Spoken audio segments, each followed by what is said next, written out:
C'est toujours un plaisir de vous savoir nombreux à suivre votre magazine Entretien, magazine qui parle de l'actualité, magazine de la rédaction de votre chaîne digitale Congo. Pour ce nouveau numéro, on va également parler actualité avec un analyste politique. On va parler de la société rapidement et surtout de cette énième agression dans les frontières de la République démocratique du Congo par le M23, soutenu par le Rwanda. Notre invité est M. Roger Chimba Kakwende. Bienvenue. Merci. J'espère avoir prononcé votre nom comme il se doit, Roger Chimba Kakwende. Roger Chimba Kakwende, voilà. Alors vous êtes expert en génie civil, collaborateur scientifique et chercheur. Vous avez fait l'école polytechnique fédérale de Lausanne en Suisse. Vous avez vécu pendant plusieurs années. Vous restez attaché à votre nation qui est la République démocratique du Congo. Depuis plusieurs années, vous travaillez également dans beaucoup de projets ici en RDC, mais on vous prend comme analyste politique parce que vous l'êtes également. Est-ce que vous êtes analyste politique parce que la politique vous intéresse ou on peut dire que vous êtes dans la politique active? Non, je suis analyste politique avant tout en tant que patriote. Ce qui se passe dans mon pays m'intéresse au plus haut point et quand j'en ai l'occasion, je donne mon avis. De nos jours, je ne sais pas ce que vous allez vous en penser, il est dit que beaucoup vont dans la politique. Heureusement, peut-être que vous n'êtes pas dans la politique, vous vous limitez à faire des analyses en tant que patriote congolais. Beaucoup, aujourd'hui, il y a des analystes qui disent que beaucoup se déversent dans la politique parce qu'il y a beaucoup d'argent, d'où ce désordre qu'il y a au sein de la classe politique. Je ne sais pas comment vous voyez les choses au niveau de la classe politique congolaise. Écoutez, moi, j'ai eu la chance de quitter ce pays en étant très jeune pour aller faire mes études en Suisse où j'ai fait toute ma carrière d'ingénieur. Donc je suis, du point de vue de l'approche politique, plus proche de la mentalité suisse où les gens ne vont pas en politique pour gagner de l'argent. Les gens apprennent un métier, ils travaillent dans ces métiers-là et ils font de la politique comme une activité accessoire. Et si par conviction ou circonstance, ils sont appelés à jouer un rôle politique, ils y vont avec une expertise. L'expertise de leur domaine peut-être voilà, de départ. Tout à fait. Donc, l'approche politique des gens qui se préparent à être politiciens, c'est quelque chose que je ne comprends pas et que je ne conçois pas. Tout récemment, on a célébré les 62 ans d'anniversaire de l'indépendance de la RDC. Beaucoup ont essayé d'analyser l'histoire de la vie congolaise de 1960 à nos jours.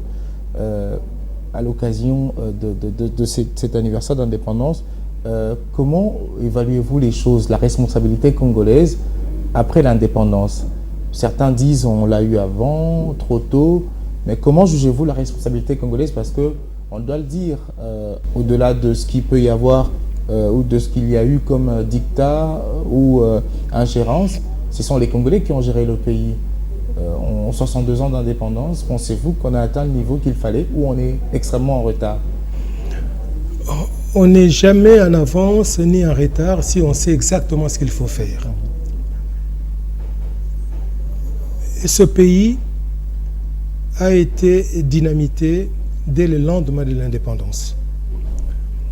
On n'a jamais laissé à ce pays l'occasion d'être géré par des patriotes. Pour preuve, le seul qui, en 1960, a montré des velléités de former le peuple, d'éduquer le peuple, les gens qui tirent profit de ce pays l'ont assassiné. Et là, ça me fait tout de suite penser à ce livre posthume de Lumumba où il disait Congo, terre d'avenir, est-il en danger? Moi, je crois que Lumumba, c'est quelqu'un qui était très en avance sur son temps. C'est quelqu'un qui avait une certaine vision. Et malheureusement, en décapitant le Congo de quelqu'un comme Lumumba, en fait, nous sommes un pays handicapé. Et nous vivons avec cet handicap-là depuis 1960 jusqu'à aujourd'hui. Parce que le seul fois où dans ce pays, il y a eu quelqu'un qui a raisonné par rapport au développement de ce pays, par rapport aux intérêts de ce pays, on a vu tout de suite ce qui est arrivé. Lumumba a tenté en 60. On l'a assassiné. Mzee est venu.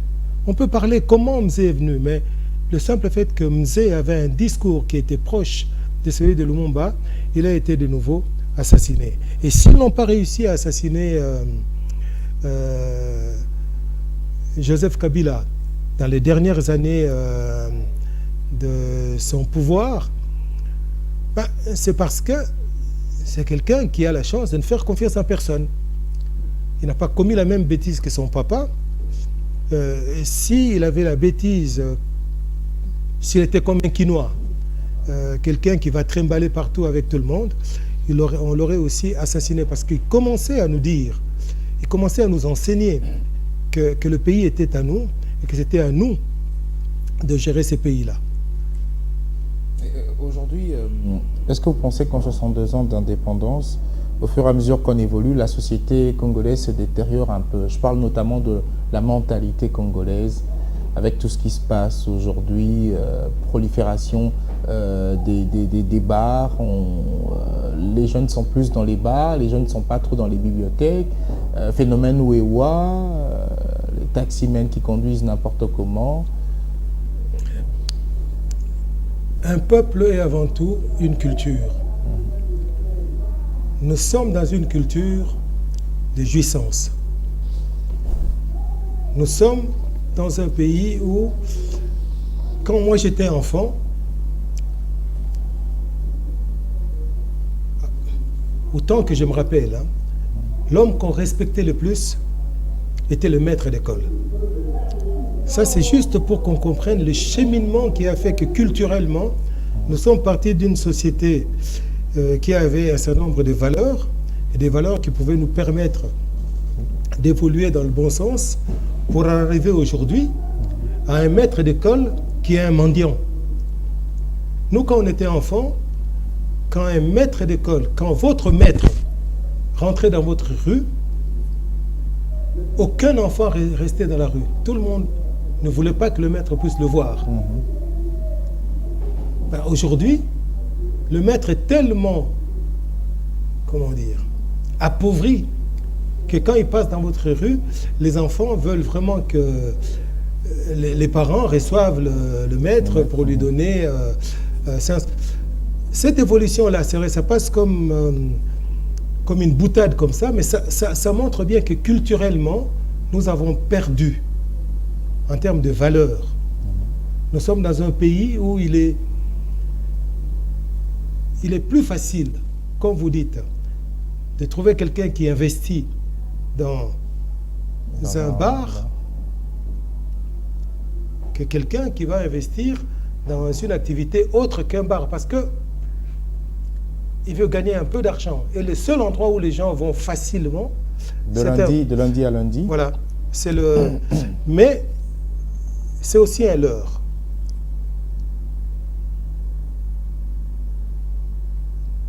« 95% des Congolais, même plus, parlons de quinoa, ne vont jamais dans les bars. Le pourcentage des gens qui vont dans les bars est très faible. Si vous ramenez le nombre de gens qui vont dans les Nganda tous les jours, vous finirez par vous rendre compte que c'est une infime minorité de Quinois.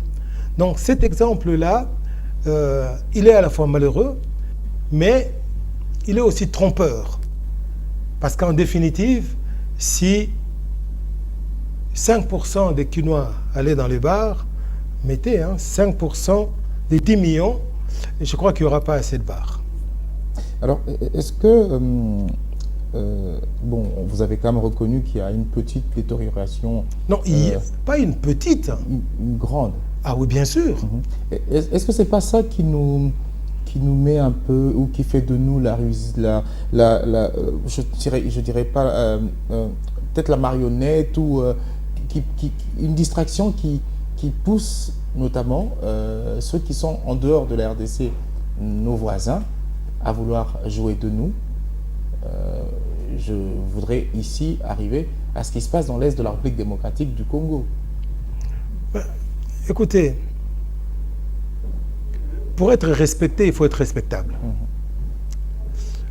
Si culturellement, nous avons adopté des comportements sociétaux qui sont à l'envers du bon sens, il est clair que les gens ne vont pas nous respecter. Mais ceci dit, ce n'est pas parce que nous avons un comportement jugé par d'autres comme léger que je dirais que c'est légitime que ces gens-là puissent nous attaquer. À l'exemple du Rwanda, s'il faut le dire. Le Rwanda, puisqu'il faut parler actualité, qui soutient le M23, on a comme l'impression que pour le Rwanda, pour se développer, il faut forcément déstabiliser la RDC, parce que pour eux, peut-être qu'on n'est pas assez concentré à protéger nos frontières.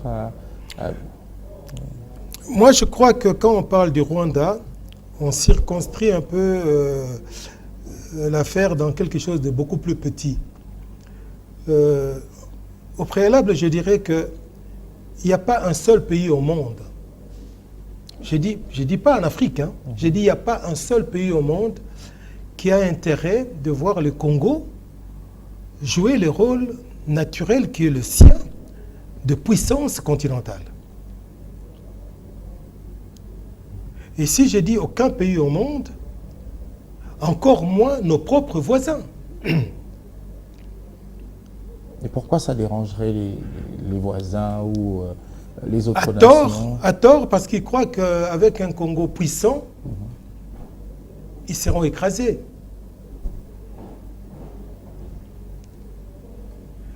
Et le Rwanda, en réalité, pour revenir au Rwanda, le Rwanda, c'est le capital des multinationales. Le Rwanda n'est que la main armée de ce qu'on appelle la communauté internationale. Parce que un Congo puissant, ça veut dire un Congo qui va fixer des règles de partenariat avec tous ceux qui veulent travailler avec lui. Un Congo puissant, c'est le Congo qui va assurer la protection de ses frontières. Et si le Congo atteint ce niveau-là, nos matières premières ne seront plus vendues au prix des acheteurs. Si le Congo atteint ce niveau-là, ça veut dire que les pays voisins ne pourront plus venir se servir chez nous comme ils le veulent. C'est là où j'en viens à dire que le Congo doit tout faire pour devenir une grande puissance militaire. Et le jour où le Congo sera une grande puissance militaire, nous aurons atteint le niveau de la dissuasion. Juste une parenthèse. Allez-y. Vous savez qu'en 1966, le général de Gaulle a sorti la France du commandement de l'OTAN, l'Organisation transatlantique Nord. Non. Juste parce que il voulait que la France soit une puissance nucléaire. Et qu'au sein de cette organisation, s'il était à l'intérieur de cette organisation, il n'allait pas continuer son programme d'armement comme il voulait. En 1966, il est sorti de là. Grâce à ça, ça a permis à la France d'avoir sa propre capacité de dissuasion. Le Congo ne sortira pas de cette guerre grâce à l'ONU. Le Congo ne sortira pas de cette guerre grâce aux forces intégrées de la force régionale des États d'Afrique de l'Est. Le Congo sortira de cette guerre par ses propres moyens. si nous ne comprenons pas cette réalité-là, c'est comme si nous demandions aux gens de nous offrir la paix. Et la paix ne s'offre pas. La paix s'arrache. C'est très facile pour moi, un civil, de le dire. Mais il y a quand même de l'intelligence dans ce pays. Il y a des gens qui sont capables de réfléchir, de travailler discrètement, sans passer à la télévision, sans passer par la radio, pour organiser notre dissuasion militaire. Parce que si les gens nous craignent, ils ne vont pas tenter des aventures. Comment y arriver? Est-ce qu'il faut un leadership fort au niveau national? On ne parle pas seulement du sommet, mais jusqu'au gouvernement, également la conscience de la population, parce qu'on a comme l'impression que la population semble se désintéresser de ce qui se passe dans l'Est. On semble ne pas financer assez l'armée, en plus d'une armée qui semble être infiltrée. Comment y arriver? Comment parvenir à cette dissuasion? Écoutez, moi je le répète assez souvent, le peuple est comparable à un troupeau de moutons. Il va là où le berger le conduit. Ce qu'on appelle un leadership fort, moi j'estime que c'est un terme galvaudé. Ce qui est important, c'est de savoir exactement ce qu'on veut, c'est donner les moyens pour atteindre les objectifs qu'on se fixe, et puis d'y aller. Mais d'y aller surtout sans tambour et trompette. Notre grand problème, notre grand malheur aujourd'hui dans ce pays, ce sont les effets d'annonce. Tout ce que nous faisons. Il faut passer par les médias. Il faut passer par les médias. J'annonce que je vais faire ceci. Et demain, je passe à autre chose. J'oublie même que j'avais dit que j'allais faire ceci. Voilà. En un mot, il faut qu'on soit sérieux. Nous nous sommes installés dans une culture contre-productive, une culture anti-développement. On a un budget, au fait, qui n'est qu'un montant. On distribue à chaque ministre un montant pour contenter tout le monde. Et parfois, pour une même rubrique, pour atteindre l'objectif, on donne l'argent à 3 ou 4 ministères différents. Mais au moment de décaisser, on peut décaisser pour cette activité-là le budget d'un ministre, mais on ne décaisse pas pour les autres. Donc au final, on fait du saupoudrage budgétaire, mais on s'en fout du résultat. Est-ce que c'est la volonté de ne pas vouloir avancer, ou c'est peut-être une petite ignorance? Vous l'avez dit, ici, il y a de l'intelligence en République démocratique du Congo. Ça ne manque pas. Est-ce que c'est fait à dessein dans l'objectif de ne pas avancer, ou un peu d'ignorance? On se dit qu'on fait bien ce qu'il fallait faire, alors que ce n'est pas le cas. Non. Moi, je crois que c'est la primauté de la politique sur tout. C'est une très grosse erreur. La politique doit être au service de. La politique ne peut pas être là comme un instrument pour contenter les gens. Nous faisons beaucoup de choses, non pas par inintelligence, mais par bêtise. Parce que souvent, nous croyons que faire plaisir, c'est suffisant. Mais on n'a jamais vu quelqu'un arriver à un bon résultat sans effort, sans souffrance. Dans notre pays, nous avons un problème avec le travail. Nous avons des ministres qui arrivent au bureau à 10 heures.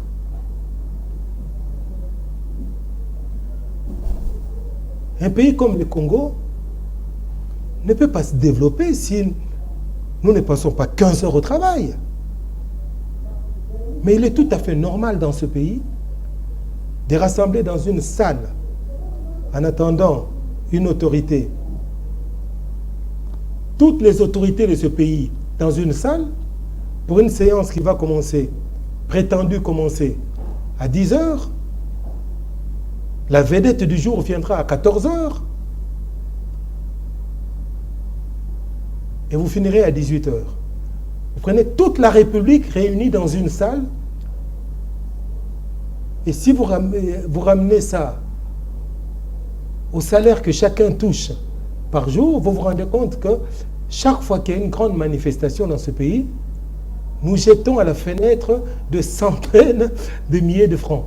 Je dis ça comme ça en rigolant, mais c'est la réalité. Le temps chez nous ne compte pas. Le travail ne compte pas. Et d'ailleurs, qui peut aujourd'hui dans ce pays relier la richesse des gens à une contrepartie travail?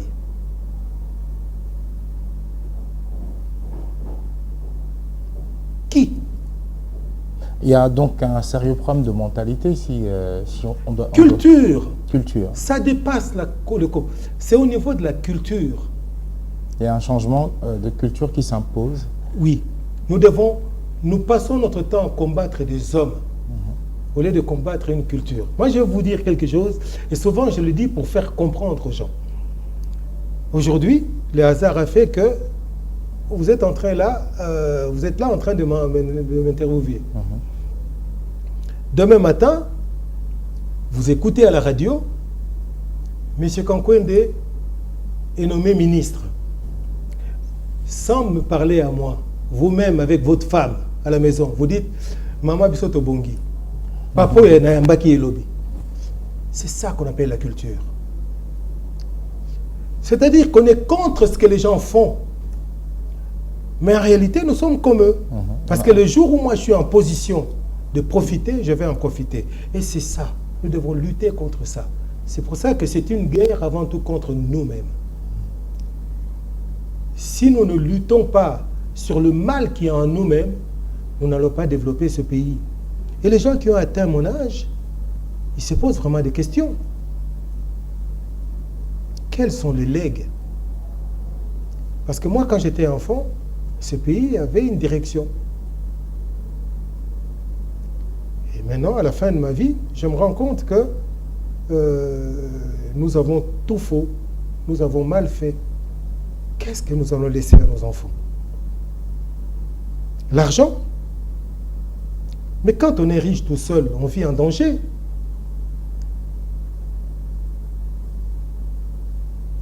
Quand on est riche et malade et qu'on doit être évacué, on doit passer par Tchangou. Les embouteillages. Non, au-delà des... Mais les jours où les habitants de Tchangou vont s'énerver, vous allez passer par où? Nous devons nous poser des bonnes questions pour avoir des bonnes réponses. Nous devons mettre au pouvoir des bonnes personnes pour nous mettre sur le chemin du développement. C'est tous ensemble qu'on aidera ce pays à aller de l'avant. Et si nous créons un pays fort, ça sera rentable pour tout le monde. Tous ceux qui croient que voler l'argent de l'État pour devenir riche tout seul, tout cela se trompe. La preuve, c'est qu'aussitôt qu'ils ont amassé un peu de fortune, qu'est-ce qu'ils font? Ils envoient leurs femmes, leurs enfants en Europe ou aux États-Unis. Ils sont au pouvoir, mais ils ne croient pas en ce pays. Et comment voulez-vous que des gens comme ça puissent aider ce pays à aller de l'avant? Puisque eux-mêmes qui sont au pouvoir, ils n'y croient pas. Donc il y a également un problème au niveau de ceux qui dirigent. Oui, mais qui arrive au pouvoir? C'est vous et moi. Quand nous parlons de la culture, d'une culture de non-progrès, nous nous parlons à nous-mêmes. Parce que les gens qui arrivent au pouvoir, ils viennent de la société. Et quand ils arrivent au pouvoir, qu'est-ce qu'ils font? En réalité, ce sont des révélateurs. En fait, ils nous montrent ce que nous sommes. C'est grâce à eux que nous devons nous dire, voilà ce que nous sommes. Nous sommes aussi mauvais que les gens que nous sommes en train de critiquer. Donc, nous devons changer. Personne n'est né autorité. ces gens-là, c'est une émanation de notre propre société. De la société. Alors, revenons sur ce qui se passe à l'Est. Ouais. L'agression du Rwanda via le M23, on doit le dire comme ça. Vous avez tout à l'heure évoqué la nécessité de rendre notre armée une armée forte, une armée dissuasive, capable de faire peur, puisqu'on parle de dissuasion. Mais le côté diplomatique, à l'exemple des démarches que mène le chef de l'État, vous pensez que c'est aussi nécessaire sur le plan diplomatique de rencontrer ceux qui nous agressent pour discuter autour d'une table des problèmes, savoir ce qu'ils veulent exactement? Ben écoutez,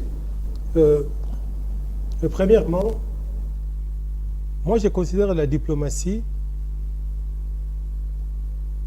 comme un sujet qui ne peut pas être abordé et comme ça, par tout le monde.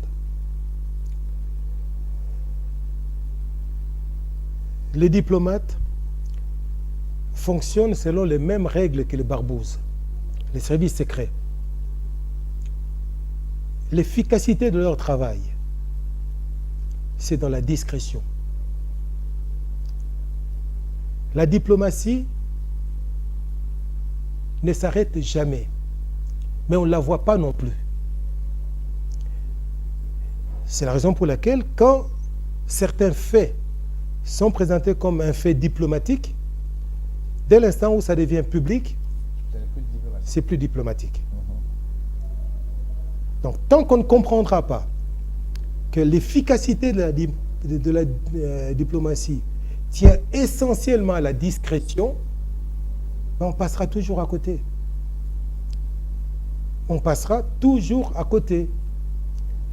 Et puis, ce n'est pas non plus un domaine d'amateurs. Dans chaque pays, il y a une doctrine de la diplomatie qui encadre tout ce que vous faites. Il peut y avoir des nuances, mais on ne sort pas d'un certain cadre. La diplomatie du voisinage, c'est une diplomatie. Le Rwanda sera toujours à côté de la RDC. Hein. Donc, vivre en paix avec le Rwanda, c'est aussi bien pour eux. Parce qu'on peut, un jour dans ce pays, avoir un président, ce que moi j'appelle un bandit, qui arrive au pouvoir et qui dit « Moi, je vais soumettre le Rwanda ». Ce n'est pas l'Union africaine qui va nous interdire. Ce n'est même pas l'ONU. Le jour où les Congolais décident d'assiéger le Rwanda sera assiégé. Donc le problème ne se pose pas en termes de guerre avec le Rwanda ou pas avec le Rwanda. Le problème se pose en termes de paix au Congo. Or, ça n'intéresse personne. Au contraire, ils veulent tous que nous soyons dans cet état de déstabilisation permanente. Pour qu'on ne se développe pas. Voilà. Parce qu'un Congo fort, j'en reviens à ce que j'avais dit au départ, parce qu'un Congo fort veut dire un Congo qui les empêche de profiter de ce pays. Parce que si vous regardez sur une carte, hein, vous regardez le Rwanda, la dimension du Rwanda, qui perturbe le Grand Congo, vous avez du mal à comprendre. L'idée de l'envoi d'une force régionale pour aider la RDC à sécuriser ses frontières, à aider l'armée congolaise à travailler dans la sécurisation, la défense nationale, qu'est-ce que vous en pensez? Beaucoup critiquent, beaucoup sont d'accord. Quel est votre avis à ces sujets? Ben écoutez, moi je pars d'un postulat qui peut me pousser qu'à dire que je suis contre. Moi, mon postulat est clair. Il n'y a aucun pays qui va nous aider à avoir la paix. Aucun. Et si les gens se réunissent en disant qu'ils viennent pour nous aider, au contraire, ils viendront pour complexifier. Pas sûr qu'un autre militaire vienne se laisser tuer pour défendre la RDC. Le Congo a la capacité humaine pour défendre ses frontières. Et si il y a une résolution de l'ONU qui pose des conditions, c'est parce que l'ONU est dirigée par qui? Par les consortiums qui financent la déstabilisation du Congo. Vous n'allez pas attendre d'un consortium qui finance la déstabilisation de votre pays que ces gens-là vous aident. Vous savez, quand Mzee avait vraiment pris la décision d'attaquer le Rwanda, sans demander l'avis de qui que ce soit, on l'a tout de suite tué. Parce que Mzee avait compris qu'une résolution des Nations Unies, ce n'est pas une contrainte. Tous ceux qui nous disent, ouais, il y a une résolution des Nations Unies qui impose une notification. Mais on ne va pas acheter des armes comme on va à Kinmarché. Il n'y a aucun pays au monde qui va acheter des armes en disant, ouais, je vais dans tel pays pour acheter des armes. Ça se passe toujours de manière assez légale. On connaît l'acheteur. Les armes de guerre sont vendues par des entreprises qui ne font pas la publicité non plus de leurs clients. Et des entreprises assises et bien reconnues officiellement de là où oui, mais justement, évoluent. La diplomatie de vente, justement, c'est fait en coulisses.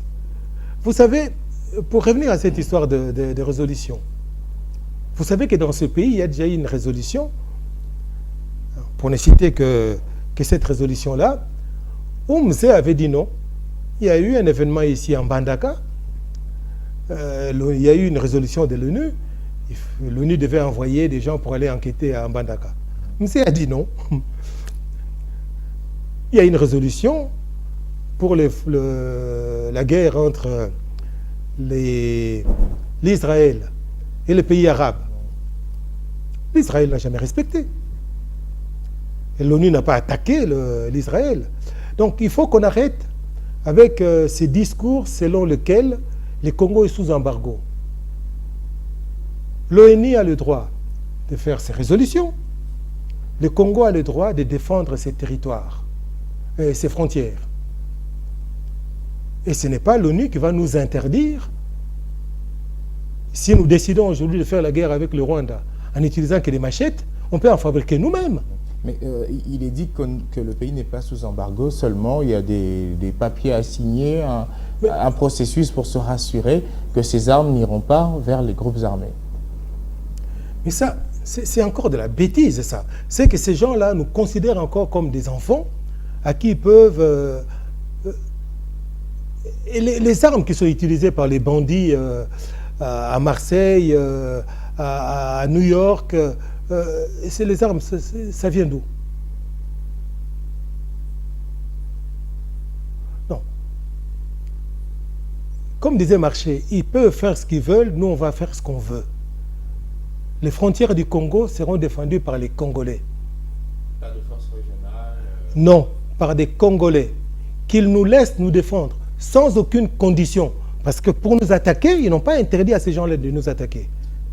Vous êtes d'accord avec ceux qui pensent, parlant de l'ONU, parlant des forces étrangères, que la MONUSCO, en tout cas ses forces, devraient quitter la République parce que le bilan n'est pas du tout positif?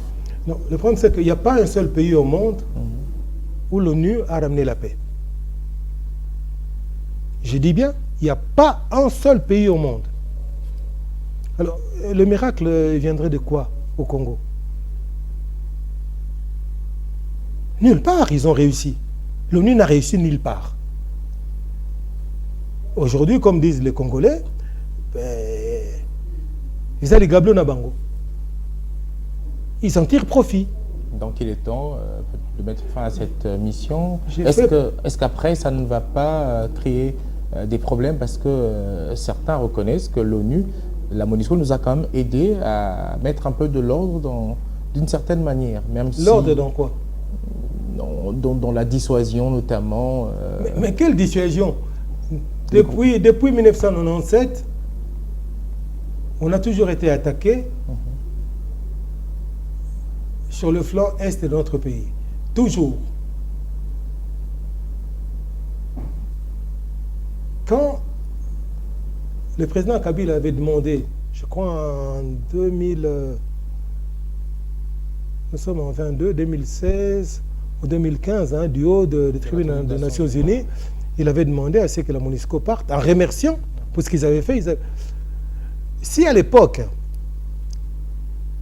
l'opposition avait soutenu le président Kabila, peut-être qu'au moment où nous parlons, l'ONU serait déjà loin et on aurait réussi à sécuriser notre frontière est. Mais bon, pour la première fois, il n'y a pas un seul Congolais qui est contre la réplique aux forces rwandaises, je dirais même ougandaises. Mais je crois que les conditions sont réunies aujourd'hui pour que l'ONU parte. L'ONU ne peut pas continuer à rester chez nous sans notre avis. C'est quand même incroyable qu'un président de la République vienne du haut de la tribune des Nations Unies dire « maintenant vous devez partir ». Et eux, ils décident qu'ils doivent rester. La souveraineté du Congo est bafouée. Donc arrive un certain moment, on doit dire des choses ouvertement. On ne peut pas être un pays où l'ONU vient nous imposer la loi. J'aimerais qu'on parle rapidement, parce qu'on est en train de discuter également du processus électoral. Comment voyez-vous les prochaines élections en République démocratique du Congo? 2023, c'est pour bientôt.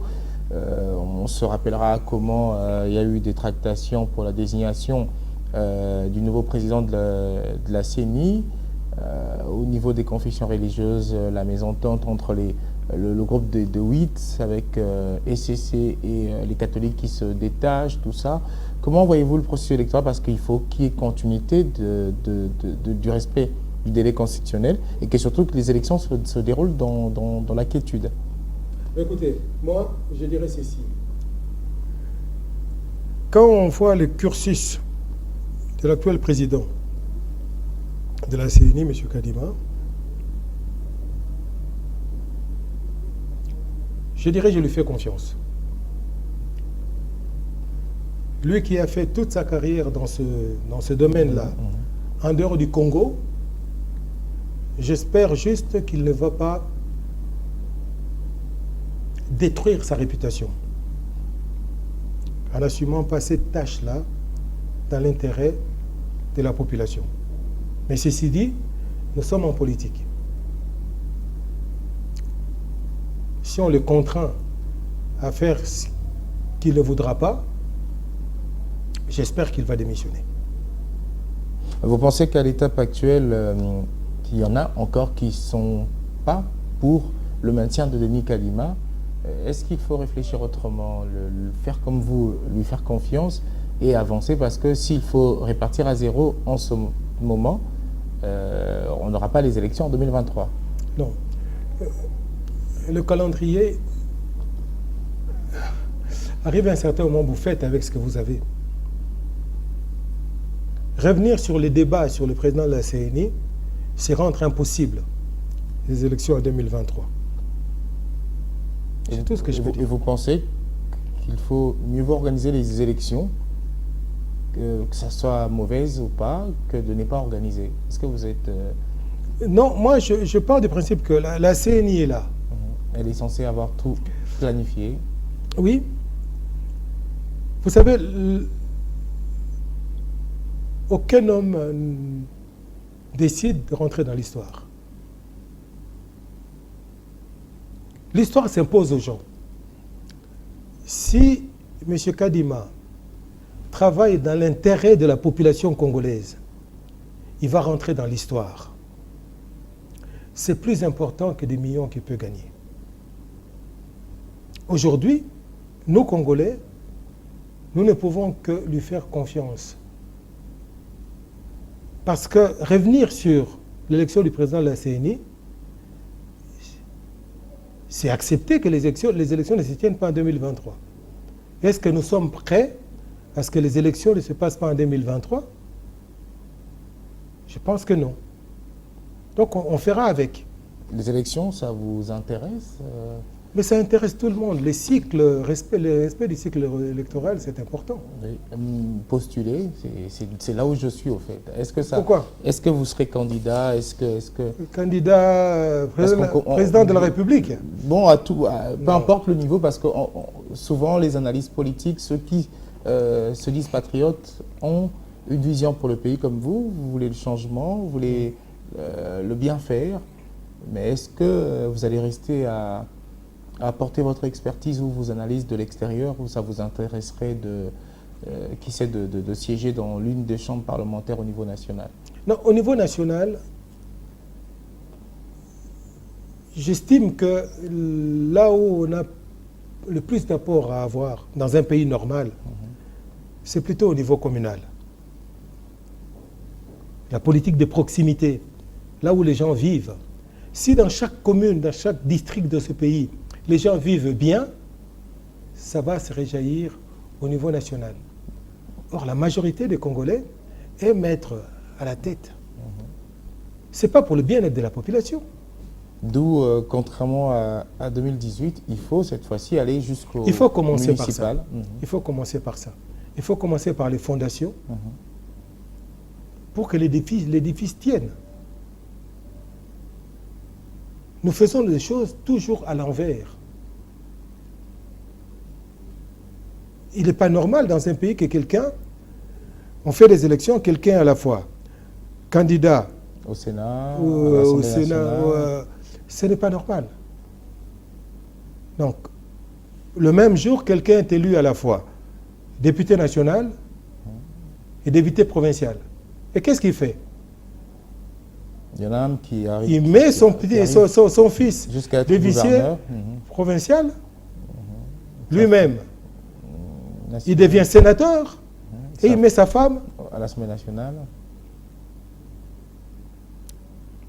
Il y a un problème. Donc la loi électorale doit être corrigée par rapport à ça. Est-ce que vous serez candidat aux prochaines élections? Je pense que vous n'avez pas bien répondu à cette Non, question. les conditions aujourd'hui ne sont pas réunies. Mais si je dois être candidat, ce sera plutôt à l'Assemblée provinciale. Parce que je suis quinois et je veux que Kinshasa brille comme vraiment une vraie capitale. Parce qu'elle ne brille pas comme une vraie capitale. Oh là là. Beaucoup de gens ne connaissent pas Kinshasa. Moi, je suis né à Léopoldville. C'est que nous, on appelait Kalina. Hein? La commune de la Gombe, je pense. C'était quelque chose. Mais on a parlé de culture. Nous avons tout perdu. Kinshasa n'est pas sale parce que le gouverneur salit la ville. Kinshasa est sale parce que les normes font qu'aujourd'hui, quand je mange ma banane, là où j'ai fini de manger ma banane, je la jette. Et vous qui êtes devant moi, puisque vous êtes de la même culture, vous ne me ferez pas la remarque. Donc c'est notre société. Mais nous, nous sommes nés ici, donc nous sommes partis là-bas en Europe. Et quand on éduquait nos enfants à l'école, qu'on ne jette pas les papiers dans la rue, quand on se baladait avec l'enfant, et qu'on jetait un papier, c'est l'enfant qui pleurait. On ne jette pas un papier dans la rue. On le ramassait. Donc nos enfants nous ont éduqués. Un peuple, on l'éduque. Mais quand on vit à la cité avec un papa qu'on connaît depuis tout le temps, qui vient d'être nommé ministre, et que le lendemain, il détruit tout ce qu'il y avait chez lui, qui construit une nouvelle maison, et qu'il a 7 ou 6 voitures, et que dans le quartier, tout le monde l'appelle Mopao, ça pose un problème. Vous êtes en présence d'un voleur. Un voleur qui est adulé par les gens qui le volent. C'est ça le problème, c'est ça la culture d'un peuple. Quand la société ne sait même plus sanctionner les gens qui posent des actes qui sont répréhensibles, ben ces gens-là vont continuer. Mais le jour où quelqu'un pose un acte comme ça, et qu'il n'y a plus personne dans le quartier qui lui dit bonjour, ben ça changera. Il sera quand même interpellé. Voilà. Notre société, notre culture sociétale pose problème. C'est pour ça que quand on passe nos journées à attaquer des hommes, nous sommes à côté de la plaque. Actualité oblige, c'est peut-être la dernière question pour cet entretien avec vous. Peut-être que ça va vous gêner, peut-être que vous ne voudriez pas donner votre avis. La dernière sortie, en tout cas la sortie de ce lundi 18 juillet 2022 de l'ancien président Haï de l'UDPS, qui se déclare aujourd'hui opposant au président Félix Tshisekedi. Il était encore, jusqu'à quelques mois, proche du pouvoir, collaborateur direct en tout cas du chef de l'État. Il était premier vice-président à l'Assemblée nationale. Il est celui qui a même été au front lorsqu'il fallait, entre autres, renverser les choses pour donner plus de force au président de la République qui n'avait pas de majorité au départ de cette législature. Aujourd'hui, il se dit opposant du président Félix Tshisekedi. Il dit que le président Tshisekedi est une personne à craindre, un danger au sommet de l'État. Rapidement, votre avis? Écoutez, je suis très mal à l'aise. Je suis très mal à l'aise parce que je compare ce qui vient de se passer avec un divorce. Une femme qui quitte son mari, qui divorce de son mari, qui va épouser un autre monsieur le même jour, qui organise la fête là-bas avec l'argent de son ancien mari. Il s'habille avec l'argent de l'ancien mari et il habille même son nouveau mari. Monsieur Kabound a le droit, en tant que citoyen,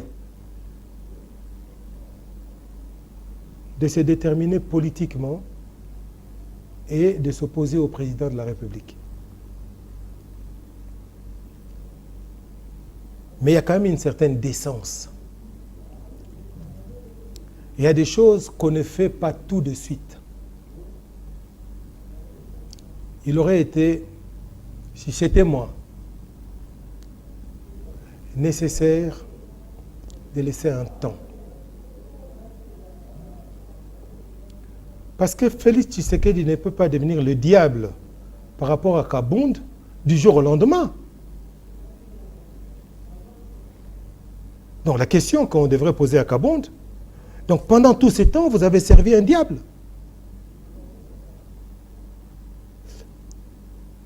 C'est ça qui gêne un peu dans la politique congolaise. C'est qu'on est souvent dans l'individu. On s'en prend à l'individu. M. Kabound est arrivé au pouvoir avec le président au nom de l'UDPS. M. Kabound a quitté l'UDPS. Mais il est comptable de tout ce qui s'est passé jusqu'au jour où il est parti. Il est comptable de tout. Partir 1 an à l'avance, 6 mois à l'avance, ça ne change rien. Il aurait fait un discours en disant, mais voilà le programme qu'on avait. Voilà ce que nous avons fait. Sur tel point, on a échoué. Sur tel point, on a réussi. On comprendrait. Là, c'est une charge directe contre les chefs de l'État. Et c'est à ce point de vue que je trouve la méthode un peu pas correcte. Merci. Merci Roger Shimba Kakwende. Merci d'avoir répondu à notre invitation dans Entretien. Je rappelle ici que vous êtes expert en génie civil, collaborateur scientifique et chercheur. Vous avez fait l'école polytechnique de Lausanne en Suisse. Vous avez vécu pendant plusieurs années, près de 40 ans je pense. Et on vous a reçu dans ce plateau comme analyste politique. Et l'on espère vous avoir également très prochainement pour parler encore de l'actualité. Merci beaucoup. Merci également à vous de nous avoir suivis. Merci à l'équipe technique qui nous a accompagnés. Merci à la coordination avec Mme Rita Bitota Chikai qui nous a facilité ce contact. Merci encore une fois, surtout à vous, chers téléspectateurs, de rester fidèles à nos programmes. À très bientôt pour un nouveau numéro d'Entretien.